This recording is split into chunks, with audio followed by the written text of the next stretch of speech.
1, 2, 3, 4। ये पाकिस्तानी सेना के हेलीकॉप्टर हैं जो बलूचिस्तान के धधकते युद्ध क्षेत्र की तरफ बढ़ रहे हैं। वजह, बलोच लिबरेशन आर्मी ने पाकिस्तान के खिलाफ अब तक का सबसे बड़ा हमला कर दिया है। एक ऐसी रात जिसने पाकिस्तान को हिला कर रख दिया, एक ऐसा हमला जो इतिहास में दर्ज हो गया, और एक ऐसा विद्रोह जिसने बता दिया कि बलूचिस्तान अब पाकिस्तान के हाथ से फिसल चुका है। सुबह के ठीक 9 बजे जाफर एक्सप्रेस ने क्वेटा से पेशावर के लिए अपनी यात्रा शुरू करी। 500 यात्रियों से भरी इस ट्रेन में कई आम नागरिक थे, लेकिन उनमें छिपे थे पाकिस्तान की सेना और खुफिया एजेंसी के लोग। किसी को पता नहीं था कि कुछ ही घंटों के बाद इस ट्रेन की तकदीर बदलने वाली थी। बलूचिस्तान के बीहड़ पहाड़ों में टनल नंबर 8 के पास अचानक गोलियों की आवाज गूंज उठी। एक घातक हमला हुआ, एक योजनाबद्ध रणनीति। बलूच लिबरेशन आर्मी ने रेलवे ट्रैक उड़ा दिया। जाफर एक्सप्रेस रुक चुकी थी और अगले ही पल पूरी ट्रेन हाईजैक हो गई। 20 पाकिस्तानी सैनिक मारे जा चुके थे। 182 लोगों को बंदी बना लिया गया था और इनमें से 100 से ज्यादा थे पाकिस्तान के सैनिक और जासूस।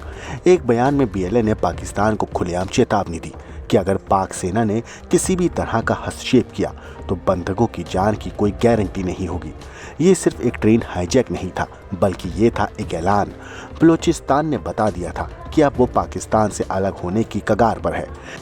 इस हमले ने न सिर्फ शहबाज सरकार बल्कि पूरी पाकिस्तानी सेना को झकझोर कर रख दिया, क्योंकि जाफर एक्सप्रेस की यह घटना सिर्फ एक वारदात नहीं थी, बल्कि ये बलूचिस्तान की आज़ादी के संघर्ष का सबसे बड़ा कदम था। क्या पाकिस्तान अपनी सेना के जरिए इस बंधक संकट को सुलझा पाएगा, या फिर बलूचिस्तान इस हमले के साथ ही आज़ादी की नई राह पर निकल चुका है?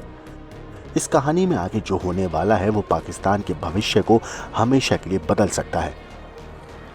दरअसल बलूचिस्तान के पहाड़ों में बीएलए के लड़ाकों ने जाफर एक्सप्रेस को हाईजैक कर लिया। इस हमले में 20 पाकिस्तानी सैनिक मारे गए, जबकि 182 यात्रियों को बंधक बना लिया गया। इनमें से 100 से ज़्यादा पाकिस्तानी सैनिक, पुलिस और इंटेलिजेंस एजेंट्स शामिल हैं। बीएलए के लड़ाकों ने माशकाफ, धादर और बोलान में इस ऑपरेशन को अंजाम दिया। रेलवे ट्रैक को बारूदी विस्फोट से उड़ा दिया गया, जिससे जाफर एक्सप्रेस बीच रास्ते में रुक गई। हथियारबंद लड़ाकों ने ट्रेन पर भीषण फायरिंग की और इस टनल नंबर 8 के पास रोक लिया। ट्रेन में 9 कोच और 500 यात्री सवार थे, जिनमें छुट्टी पर पंजाब लौट रहे पाकिस्तानी सैनिक भी शामिल थे। जिस जगह ट्रेन को रोका गया वो एक पहाड़ी और दुर्गम इलाका है। यहाँ पहुँचना और कोई सैन्य ऑपरेशन चलाना पाकिस्तानी सेना के लिए किसी बुरे सपने से कम नहीं। इस घटना ने पाकिस्तान की शहबाज सरकार और सेना को हिला कर रख दिया। बलूचिस्तान में पहले भी राजनीतिक अशांति रही है, लेकिन अब हालात पूरी तरह बेकाबू हो चुके हैं। बलोच विद्रोहियों की मांग, पाकिस्तान से आज़ादी, बीएलए लगातार पाकिस्तानी सेना, पुलिस और पंजाबियों को चुन चुन कर निशाना बना रहा है। अब एक पूरी ट्रेन अगवा करना इस संघर्ष का सबसे बड़ा संकेत है। बलूचिस्तान अब पाकिस्तान के हाथ से फिसल रहा है।